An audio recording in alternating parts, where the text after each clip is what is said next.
is education? The definition of education is the process of receiving or giving systematic instruction, especially at a school or university. But here's the other definition of education: an enlightening experience. By this second definition, education should be giving individuals memories and experiences that are unique and teach valuable lessons that apply to their daily lives. Would sitting in a classroom at the same desk day after day working on piles of worksheets be an enlightening experience? That is what some teachers do, in fact, as part of their curriculum, all for the sake of memorizing material. And there is a certain unfairness in spending most of your youthful years in a classroom 6 hours a day.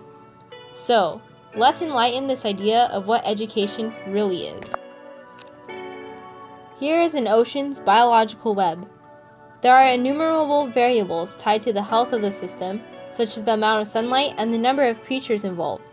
At the top are large creatures like sharks, and at the bottom are smaller creatures like phytoplankton. The key idea here is that they all depend on each other in one way or another.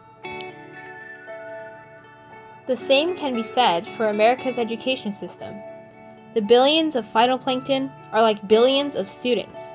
They are the basis of the system, despite seeming small to many. Their health impacts the well-being and function of the system as a whole.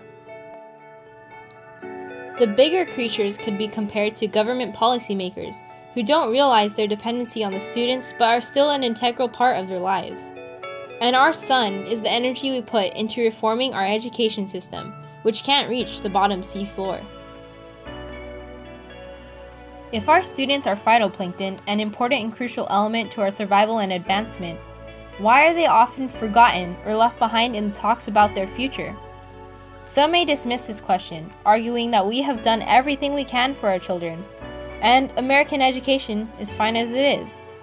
But I believe being average is not enough, especially when we have so much more potential to rise above and beyond Finland or South Korea. Sure, haven't we burned billions of dollars on education? Haven't we schemed of Common Core and standardized tests? Haven't we made programs and conferences in an attempt to make our teachers better?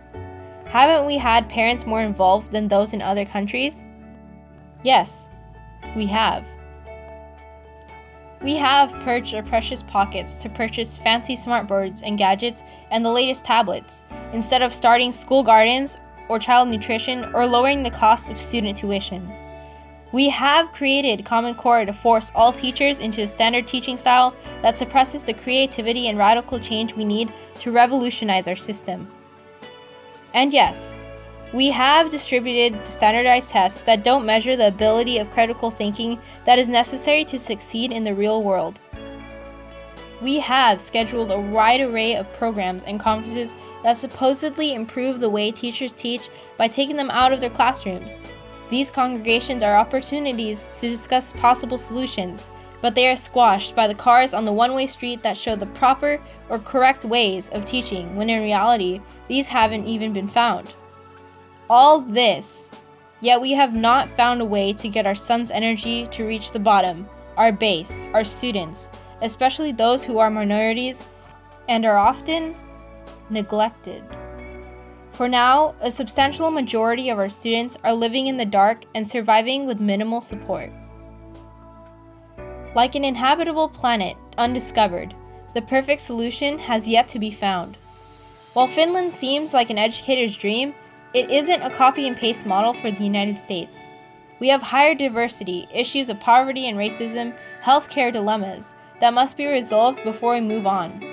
In South Korea too, students study hard, but are overwhelmed by competition and stress. It becomes our role to come up with a resolution appropriate for the United States' own situation that integrates other issues into the education discussion. What is your idea for the best education system? As a student, I'm eager to know. Enlighten me.